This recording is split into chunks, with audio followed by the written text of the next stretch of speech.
أنا من أنا من أنا لولاكم. Bismillahirrahmanirrahim. Assalamualaikum warahmatullahi wabarakatuh. Hamdan wa syukran lillah. Bismillah, alhamdulillah.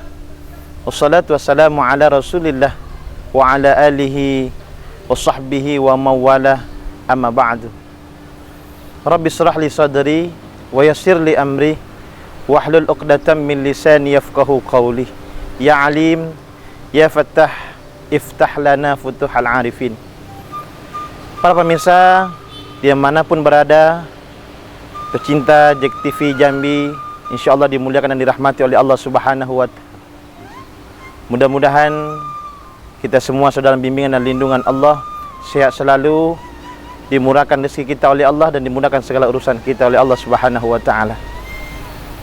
Alhamdulillah, dalam kehidupan kita di muka bumi Allah ini, tentu kita berharap bahagia.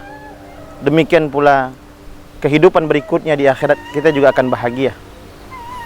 Tetapi ingat bahwa di dunia ini adalah tempat kita menanam amal yang insya Allah nanti akan kita pertanggungjawabkan amal kita, apakah menentukan masuk ke dalam surganya Allah atau sebaliknya masuk dan terlempar ke nerakanya Allah.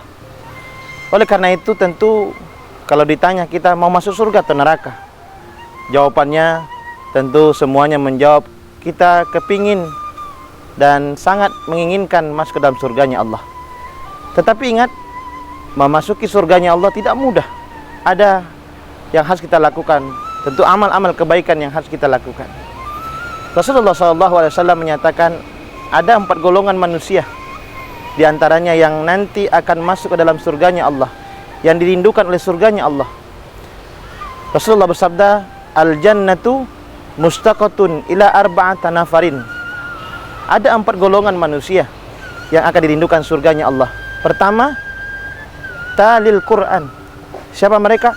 Adalah orang yang membaca, gemar dan mengamalkan serta mempedomani Al-Quran.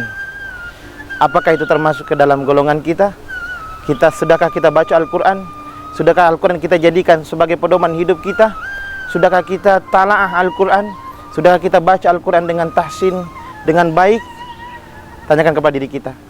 Kalau Al-Quran sudah kita baca di dalam kehidupan kita ini, sepanjang kehidupan kita ini sering kita baca Al-Quran, insya Allah, maka kelak ketika kita meninggal, tentu meninggalnya dalam keadaan husnul khatimah, dan nanti di akhirat kelak akan dimasukkan ke dalam surganya Allah.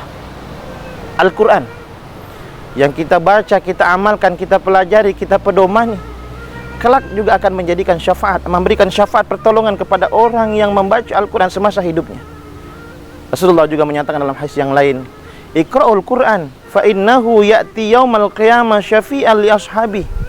Siapa yang membaca Al-Quran, nanti Al-Quran akan memberikan syafaat, akan memberikan pertolongan kepada orang yang membacanya. Subhanallah. Tentu kita ingin mendapatkan syafaat itu. Oleh karena itu tugas kita, sisa-sisa umur kita yang ada ini, mari Al-Quran kita tadabburi, mari Al-Quran kita pelajari, dan teristimewa adalah mari Al-Quran kita baca insyaallah sepanjang kehidupan kita ini. Tetapi membaca bukan hanya membaca saja, lebih daripada itu kita pahami tajwidnya, panjang pendeknya, berdengung, jelas, sama dan lain sebagainya harus kita baca. Sebab apabila kita baca Al-Quran salah panjang pendeknya, yang pendek dibaca panjang, yang panjang dibaca pendek, maka salah makhrajnya akan berpengaruh terhadap makna dan artinya. Oleh karena itu terus belajar Al-Quran, karena membaca Al-Quran dengan bertajwid itu hukumnya adalah kewajiban fardhu ain tiap-tiap kita. Warattil Qur'ana tartila. Bacalah Al-Quran dengan indah, dengan baik, dengan tartil. Para pemirsa yang dirahmati dan dimuliakan oleh Allah Subhanahu wa ta'ala, itu yang pertama. Lalu yang kedua, yang dirindukan surganya Allah adalah orang yang wahafizil lisan, orang yang menjaga lidah. Kita ketahui bersama bahwa lidah kita ini tidak bertulang, tetapi lidah ini bisa menghancurkan dunia. Karena lidah ini luar biasa tajam betul, lebih tajam daripada pisau. Oleh karena itu mari lisan kita ini kita jaga. Karena orang-orang yang beriman betul, orang yang beriman dikategorikan beriman adalah orang yang bisa menjaga lisan dan tangannya. Oleh karena itu ini lidah kita, mari kita pergunakan dengan ucapan-ucapan yang baik. Falyakul khair aw liyasmut, kata Rasul. Berkatalah yang baik, kalau tidak lebih baik diam. Inilah anjuran Rasulullah, kita gunakan lisan kita dengan baik. InsyaAllah mudah-mudahan lisan kita dapat kita gunakan, di antaranya terus mengucapkan kalimat-kalimat thayyibah. Ketika kita melihat ciptaan Allah, keindahan Allah yang Allah ciptakan, kita ucapkan subhanallah. Ketika kita diberikan nikmat oleh Allah, kita mengucapkan alhamdulillah. Ketika kita mendengarkan dan melihat terjadi bencana musibah, inna lillahi wa inna ilaihi rajiun, dan lidah kita ucapkan dengan kalimat-kalimat yang baik. Ini yang kedua. Lalu yang ketiga yang dirindukan oleh surganya Allah, golongan manusia adalah wa mut'imil ji'an, orang yang berikan makan kepada orang yang lain. Artinya orang yang ringan tangan, bersedekah, selalu membelanjakan sebagian hartanya di jalan Allah. Inilah orang yang insya Allah kelak akan juga dirindukan oleh surganya Allah. Ingat, sesungguhnya harta yang kita punya hari ini adalah titipan Allah. Tidak ada hak milik kita punya, tidak ada. Itu ada semuanya titipan Allah, tidak ada kita punya. Ketika kita kelak meninggal dunia, tidak ada yang kita bawa, melainkan amal kita. Oleh karena itu, mari kita belanjakan sepanjang kehidupan kita ini. Insya Allah kita berbagi kepada anak-anak yatim, orang-orang tua jompo, orang-orang duafa, fakir miskin. Insya Allah tidak ada orang yang jatuh miskin karena bersedekah. Tidak ada orang yang jatuh bangkrut karena memberi dan berbagi sesama mereka. Membangun masjid, pesantren dan lain sebagainya, insya Allah malah itu akan menjadi amal jariah.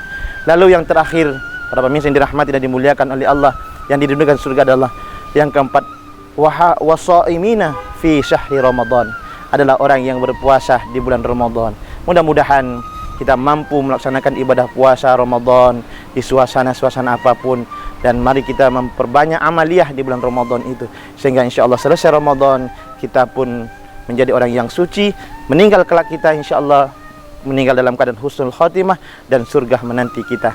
Inilah 4 golongan yang dirindukan surganya oleh Allah. Mudah-mudahan kita tergolong dari salah satu syukur-syukur keempatnya kita ada masuk dalam situ, sehingga kelak kita dibalas dengan surganya Allah. Demikian, terima kasih. Semoga ada manfaatnya. Akhir kalam ini, wassalamualaikum warahmatullahi wabarakatuh. Man ana, man ana, man ana.